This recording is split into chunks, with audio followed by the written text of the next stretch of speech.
This is News Talk. Welcome back, myself and Dan here. Keith Andrews on the line. Evening. Hey Joe, how's it going, Dan? You well? Hi Keith.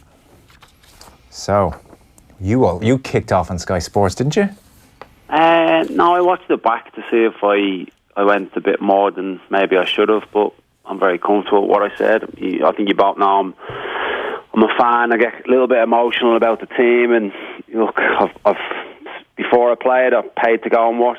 Since I've retired, I've gone with family, friends to games. If I haven't been working, I go as a fan. I feel I'm well placed to have an opinion. I totally agree with everything I said 22 hours ago, whatever it was. It still doesn't sit very well. It's still painful.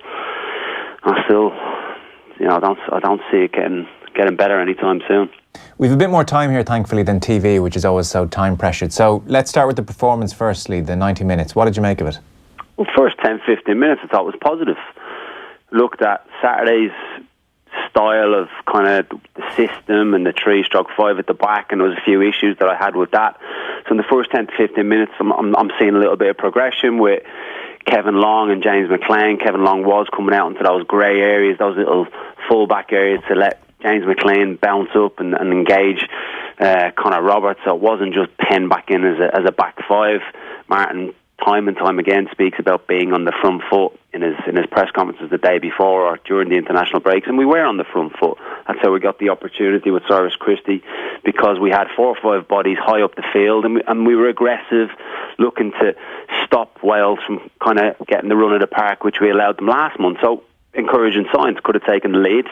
I felt then Wales kind of got a grip of the game, got into their groove, and we retreated.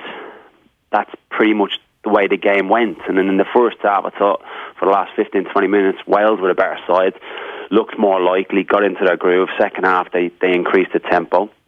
And you can tell exactly what Wales are trying to do. Where it comes back to us on the flip side of that, I don't know what we're trying to do. So what were Wales trying to do in the second half then, that Ireland weren't trying to do, Keith? Well, look, in possession, let's talk about in possession. You can tell what way they played. The fullback split, high, wide, Roberts, Davis. And then Joe Allen in the second half, I thought, played a real kind of mature role and pushed Matt Smith a bit higher. So Joe Allen was the one who was looking to receive off the centre half. And the movement of Lawrence, Wilson, Brooks, it's not just something that happens. Yes, they have a little bit of licence and freedom to go into certain areas, but they're triggered. One of them is running off to create space for the other. The pass for Joe Allen in the main is easier than when our midfielders are looking up. And then again, you flip that for us. We've got a back three now kind of finding its feet. Richard Keogh steps out. It's a bit like, am I going long? Am I trying to find Harry Arthur into a deeper midfield role? Or is Matt Doherty, is he going high? Is he going wide? What's the movement from the front players? And again, it just doesn't seem to be in sync. I would suggest certainly in the first half there was a real determination to go short to Arthur and Christie and Hendrick. And time again what seemed to happen was that the ball came straight back to them. Christie, for obvious reasons, found it very difficult to get turned. I'd say it was a complete culture shock for him to have players suddenly behind him and all around him. And then Arthur and Hendrick didn't overly do a good job. One of the few players maybe who did was Callum Robinson. When he got a chance, he would get turned. So, some of the responsibility there goes to our midfielders. Actually, when they did get the ball at times, I was looking at them last night, and even, I'm very torn in where I am in O'Neill at the moment, but I was looking at the midfielders and saying, well, they know they should be a bit braver there. They actually refuse to turn on the ball when they get it. Yeah, look, I wouldn't blame Cyrus Christie at all, Joe, because it's not his position. He is very, very effective with the play in front of him, grass to run into. With the others, they should be, and they could have done better. They should have been able to find better passes. If anything, for me, when I'm looking at it, I'm thinking you're just so low in confidence. Those gaps, those passes just look harder when confidence is rock bottom, and that's the way it looked for me. But there's no doubt about it, they should have been better, because they did have, especially in the first half, you've hit the nail on the head, there was time, there was space, because first 15, 20 minutes, we were the stronger team. We were having more play, more passes, which was a bit of a shock to the system, but it quickly turned around, didn't it? And Wales got a good grip of the game. Yeah. The other thing I guess you could say, if we're looking for positives here, then the team did press a bit higher. You mentioned McLean being further up the field. The Christie chance comes from a team trying to press further up. So, You know, we are deeply suspicious of the work that's being done, or more to the point, not being done on the training ground. But it is fair to say that from the Denmark game to last night, it did look like some things had been addressed. I agree, and those points that I mentioned about Kevin Long and McLean, it wasn't a back five. It was a back three at times with Doherty pushing and McLean, and at times it was a back four when the ball was on the left-hand side. McLean was higher and engaged, and Matt Doherty would drop back around, and it looked like a back four. And you both were at the game last night. Some people that watch on TV don't get to see the full picture. But if you looked at the Cyrus Christie opportunity, the back three was right up. The distances between the units was very, very good. Whereas in the main, what we see from this team is 2-3 people gone pressed, and there's a big gap to the midfield, or there's a big gap to the back three, stroke four, whatever we're playing. Whereas I totally agree. Last night, especially in the first 15 to 20 minutes, it looked like there'd been some work done, and it looked a lot more compact and organised. So then, because you sort of feel like a manager should go on the back of a crisis performance or a crisis week, does that not, everything we just discussed there, does that not grant O'Neill a stay of execution here, no? Well, it's a build-up, Joe. I said last night, it's been a disastrous 12 months, and it has been. Yeah. You know, results, the manner of them, the manner of the performances, not knowing what we're getting from game to game. Obviously, the off-field problems that we've had with Roy Keane and the Walters and Harry Arthur not turning up, Declan Rice, how much they can control that situation, I'm not entirely sure. But it has been a circus, and obviously the results haven't been good enough. And like, I'm going to games, you don't know what you're going to get game to game, and I think it's the same for the players. I really do. They don't know what system, what shape, what the expectation levels are. We're 5 years into his reign next month, and you compare that to Ryan Giggs, who's been in the job since January, and you can tell exactly what they're trying to do. And look, last night, the argument Martin always makes is about the level of player. And look, some of these Welsh players, I firmly believe, will go on to bigger and better things. But at the moment, 3 of them are playing in the Premier League of the starting 11. Let's not forget who they were missing from last month. Four of the starting 11, obviously Bale, Ramsey, Ampadu and Mepham, who I do really like, and Mepham as well. Last night they had 3. We had 6 Premier League players. We had a vastly more experienced side, and we still get outdone. Keith, Martin O'Neill said after the game last night that he still genuinely feels Ireland will qualify for 2020. Are you feeling that optimism now? Well, because of the new format, Dan, I wouldn't say I'm being optimistic at the moment, but because of the new format, you're going to get a couple of bites of the cherry minimum, aren't you, because of the way this new qualification process goes. But the seedings do matter. Now we are going to be definitely seeded with one of the teams from A, and more than likely one from B. So it proves, or it's going to prove, a lot more difficult, but we still have the opportunity to go into those actual qualifiers, that's the way you want to phrase it. Come March, we're going to have another opportunity. Will things look a little bit better there? Coleman, Brady, McCarthy, etc. back. Will Johnny Maguire be at that stage one of the best strikers in the championship, which I think he has the capabilities to do? Then maybe it looks a little bit more positive. But standing here right now, it's very hard to get excited about anything. Yeah. You see, we're back to the same old argument, which was there in Trapattoni's day, and it's extended into the O'Neill era. And I know you made the argument last night he needs to stop going on about Robbie Keane, but the fact remains that the quality of players is just, it's thin, and we have to be realistic, you know. And I mean, maybe you can explain the Harry Arthur tackle, because it was one of the most bizarre things I've seen in a football field, actually. It was like he saw the ball and then lifted his foot away, and you wonder, what can Martin O'Neill do past a certain point, you know? I take your point about shape and everything else.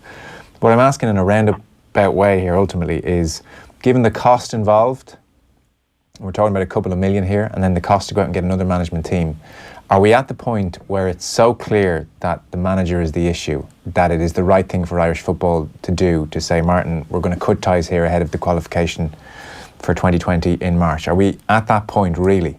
Yeah, Joe, on the player side of things, look, it kind of suggests I'm excusing players from everything. They need to stand up. They need to be a little bit braver in the way they're playing. You know, even during my time, where we did have some tricky times under Trapattoni, we had a defined way of playing, and we got a lot of criticism for that style, but we knew how we were playing. But even within that, there were moments, there were games where players stood up to be counted, because they knew it wasn't good enough. I'm not seeing that at the moment. And you've highlighted, like, Harry Arthur's tackle, the naivety of it. That's Harry Arthur. That's Harry Arthur playing in a holding central midfield role. You just don't put him there. It's as simple as that for me, because that is what he is like. You're not going to change a player that much during an international break. It's what goes on at club level in the main. And in terms of the quality in the final tournament, yes, we haven't got that sparkle. We haven't got that zip, that pace, that trickery. We haven't got that invention, creativity. That's what we don't have. But we can still... I'm very realistic what he can do with this team, but I still think he can do a lot better with the hand that he has at the moment.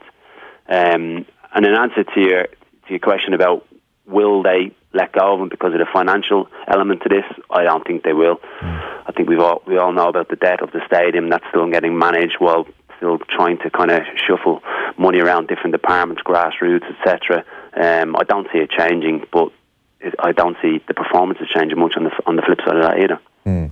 So you're fairly dismayed at the whole situation then? Your sense is financially we're stuck with the management team and you don't think the management team is right? Yeah, that's pretty much it, Joe. That's pretty a fair reflection of where I'm standing at the moment, and I'm not very positive about it. It's paining me, but I would suggest that's pretty much where it is. But on the flip side of that, you alluded to it, Dan, about qualification for 2020. It's still going to be there because of the new format, but getting through these games now, this month into November, it's just looking bleak, and then hopefully by March we've something a little bit more to cheer about. Just looking at the full-time whistle last night, Keith, the players sort of sank to the ground, looking, it's pretty sort of picture of desolation.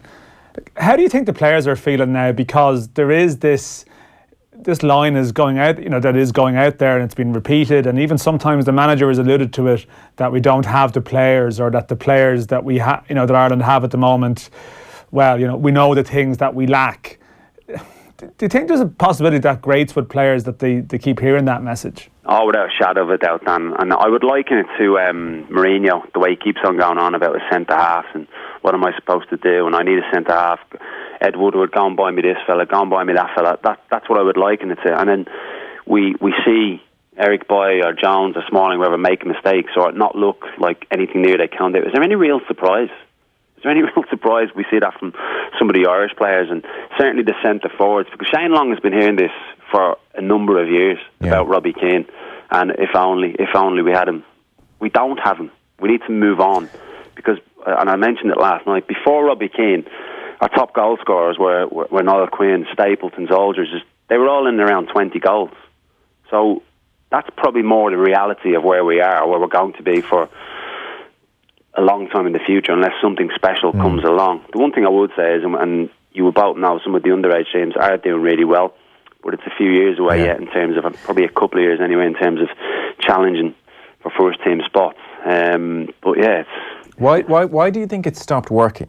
Because we're talking here, and managers who've done things the right way have not got big results at times for Ireland. We don't often beat teams in the top 10 in the world, and O'Neill's pulled out some big nights. We mentioned the Germany game, obviously. The Bosnia game was a big night, what they did in Italy and Lille, admittedly a weakened Italy side, but they still have to go and do it on a big stage. And we were just remarking here, you have to go back, we're basically at 2 years now to Vienna 2016 and that big win. And since then, in competitive games, I don't really count friendlies, in competitive games, we're 2 wins in 11 in competitive games, Moldova and the Welsh game in Cardiff, which is another big night, to be fair. But why has a rot set in? Why do you think that's happened, especially over the last 2 years, when the first couple of years were decent? Yeah, it's very difficult to put your finger on exactly why. I do think there has been a little bit of a change of certain senior players dropping out that have made a difference. People will point to Wes Houlihan. Look, I've always been quite positive the first few years, and certain instances in the Wes Houlihan debate about always playing, I didn't always buy into that. When we finished second in the group ahead of Austria, Wales, I thought that was a good achievement, because with no real divine right to be finishing ahead of those.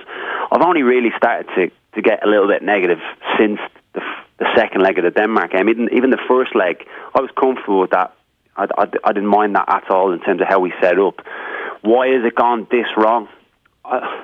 You guess to a degree. I go back to the squad that he has available and what they get at club level. I don't think is getting matched at international level in terms of coaching. The coaching, the detail, and it's what they need. You look at the vast majority of those players now, they've come through the academy system. I've said this before, time and time again. They need detail, even down to our set pieces, which on Saturday against Denmark were nothing short of shocking. And you said last night you think morale is bad. And do you think that's not just because of the results? Do you think morale is bad because they realise they're not getting the coaching? Well, I think that's maybe one factor. Morale is bad. You've only got to listen to what's crept out over the last couple of months in terms of the little arguments and that seem to be around. That always comes to the fore when results, performances aren't very good. And Dan mentioned about last night at the final whistle. I thought that was very, very evident that it was literally, I think the commentator mentioned it looked like they'd lost a cup final.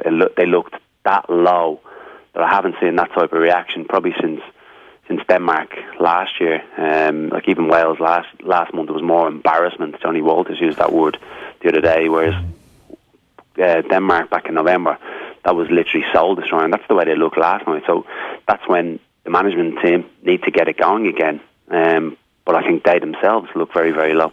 What's your professional interpretation of the last 20 minutes? Because it was torn, so I'd be very, very curious to get a sense of what people in the game might think. On the one hand, he threw on the three forwards and really, really went for it, and created chances. And it would have been tempting for Martin and Roy to say to each other, do you know what, we're under pressure.